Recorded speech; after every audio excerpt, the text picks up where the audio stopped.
was 14 years old. I was 16 years old. I was 16. 17. 14 years old. This is me. This was me. This is me. When I met Jeffrey Epstein. This is me when I met Jeffrey Epstein. It's time to bring the secrets out of the shadows. It's time to shine a light into the darkness.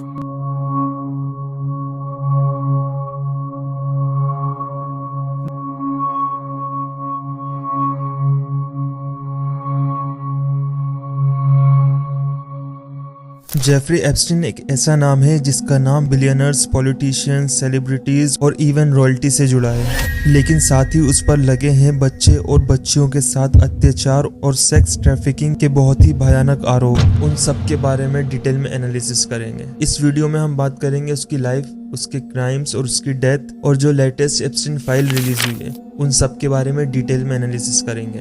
Jeffrey Edward Epstein का जन्म जनवरी 20, 1953 को Brooklyn, New York में हुआ था। उसने अपनी schooling एक अच्छे मैथ और साइंस स्टूडेंट के रूप में की, लेकिन उसने कॉलेज कंप्लीट नहीं करा। उसकी शुरुआत एक टीचर के रूप में हुई डेल्टन स्कूल में, जहां से डिस्पोज होने के बाद वो फाइनेंस और इन्वेस्टमेंट वर्ल्ड में चले गए। इनिशियली फाइनेंस जॉब जैसे बियर स्टर्न्स में काम, बाद में अपनी firm J Epstein and company बनाई, जहां वेल्दी और एलाइट क्लाइंट को मैनेज करता था। एप्स्टीन ने अपने वेल्थ और इन्फ्लुएंस को टॉप पॉलिटिशियंस, बिजनेसमैन, रॉयल और सेलिब्रिटीज के साथ कनेक्ट करने के लिए यूज किया। उसकी वेल्थ और उसकी कनेक्शन ने उसे एक बहुत ही पावरफुल फिगर बना दिया। 2005 में फ्लोरिडा में एक मां ने पुलिस को कंप्लेंट दी कि जेफरी ने उनकी 14 साल की बेटी के साथ गलत काम किया। पुलिस इन्वेस्टिगेशन के दौरान कई और लड़कियां सामने आई, जिनमें से ज्यादातर 14 से 17 साल की थीं। एप्स्टीन उन्हें मसाज के बहाने बुलाता था, पैसे और गिफ्ट्स भी देता था और फिर उनके साथ अब्यूज करता था। बहुत बार उन लड़कियों से कहता था कि अपने फ्रेंड्स को भी लाएं। इससे उसने एक पूरा सेक्स ट्रैफिकिंग नेटवर्क खड़ा कर लिया। 2008 में एप्स्टीन ने एक प्ली डील साइन की, मतलब उसने छोटे चार्जेस एक्सेप्ट कर लिए थे ताकि बड़े क्राइम्स पे उस पर केस ना चले। उसने अंडर एज प्रोस्टिट्यूशन के केस में गिल्टी माना और सिर्फ 13 महीने जेल का वक्त काटा, पर उसके लिए ये जेल भी आसान थी।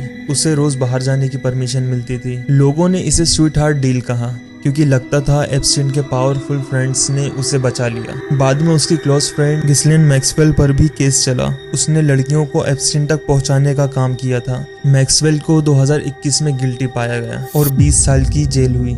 एप्स्टीन के पास दुनिया भर में प्रॉपर्टीज थी। न्यूयॉर्क का एक 7 फ्लोर मैंशन, पेरिस में लग्जरी अपार्टमेंट और एक प्राइवेट आइलैंड जिसका नाम था लिटिल सेंट जेम्स, कैरेबियन में। उसके पास प्राइवेट जेट्स थे जिससे वो अपने हाई प्रोफाइल गेस्ट को आइलैंड पर लेकर जाता था। उसके कनेक्शन में कुछ बड़े लोग के नाम शामिल थे: Donald Trump, Bill Clinton, Prince Andrew, Elon Musk, Bill Gates और कई दूसरे इंडस्ट्री के बड़े लोग। फ्लाइट लॉग्स में और उनके फोटोज में ये नाम बार बार आए, लेकिन उनका ये कहना था कि एप्स्टीन से उनका कोई लेना देना नहीं था, कोई कनेक्शन ही नहीं था। जुलाई 2019 में एप्स्टीन को सेक्स ट्रैफिकिंग के नए चार्जेस में दोबारा अरेस्ट किया गया। FBI ने उसके घर से हजारों फोटोज और वीडियोस निकाली, जिनमें यंग लड़कियों की पिक्चर्स मिली। जब केस फास्ट ट्रैक पे चल रहा था तब कुछ ऐसा हुआ कि पूरी दुनिया हिल गई। 10 अगस्त 2019 को एप्स्टीन अपनी जेल सेल में मरता हुआ मिला। ऑफिशियल रिपोर्ट्स के मुताबिक उसने सुसाइड कर लिया, लेकिन इस बात पर किसी को यकीन नहीं हुआ। सबको लग रहा था उसे मरवाया गया है। कैमरास बंद थे, गार्ड्स सो रहे थे और कई लोगों ने कहा एप्स्टीन ने खुदकुशी नहीं की, उसे मार दिया गया ताकि सच सामने ना आए। तब से ही दुनिया भर में एक ही लाइन फेमस हुई: Epstein did not kill himself. Epstein के डेथ के बाद पुलिस और FBI ने उसके घरों, कंप्यूटर और आइलैंड से लाखों डॉक्यूमेंट और फोटोज निकाले। इन सब फाइल्स को ही कहा गया द एप्स्टीन फाइल। इनमें फ्लाइट्स के लोग, ईमेल्स, फोटोज और इन्फ्लुएंशियल लोगों के साथ उसके मीटिंग के डिटेल्स थी। 2025 में अमेरिका में एप्स्टीन फाइल्स ट्रांसपेरेंसी एक्ट पास हुआ, जिससे ये डॉक्यूमेंट पब्लिक करने पड़े। तब ये फाइल सामने आई और सब लोग शॉक हो गए। काफ़ी पॉलिटिशियंस और बिजनेसमैन के नाम सामने आए। कुछ मीटिंग्स में सीक्रेट ट्रांजैक्शंस और हिडन मीटिंग के प्रूफ मिले। 2026 में नई batch of Epstein file release हुई, जिसमें और ज़्यादा शॉकिंग डिटेल्स सामने आई। कुछ ईमेल्स में लिखा हुआ था कि एप्स्टीन का एक सीक्रेट चाइल्ड भी हो सकता है। कई हाई प्रोफाइल लोगों के प्राइवेट मैसेज और ईमेल्स भी एक्सपोज हुए।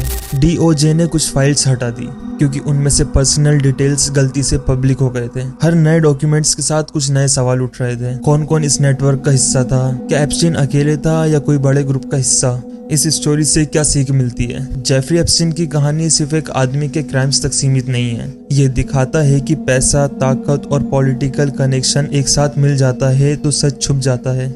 ये सिस्टम हमें बताता है कि दुनिया के सबसे पावरफुल लोग ही कभी कभी कानून से ऊपर दिखते हैं, लेकिन दुनिया भर के लोग, मीडिया, सर्वाइवर्स अब भी लड़ाई लड़ रहे हैं ताकि सच पूरी तरह सामने आए। जेफरी एप्स्टीन अब जिंदा नहीं है, लेकिन उसके राज अभी भी पूरी दुनिया के कोने कोने में घूम रहे हैं। एप्स्टीन फाइल एक रिमाइंडर है कि कितना भी पावर या पैसा हो, अगर तुमने गलत किया है तो सच कभी न कभी बाहर जरूर आता है। ऐसे ही और भी रियल स्टोरीज के लिए लाइक कीजिए, सब्सक्राइब कीजिए और कमेंट करके बताएं आपको क्या लगता है, एप्स्टीन ने सुसाइड किया था या उसे मरवाया गया था। मिलते हैं नेक्स्ट वीडियो में।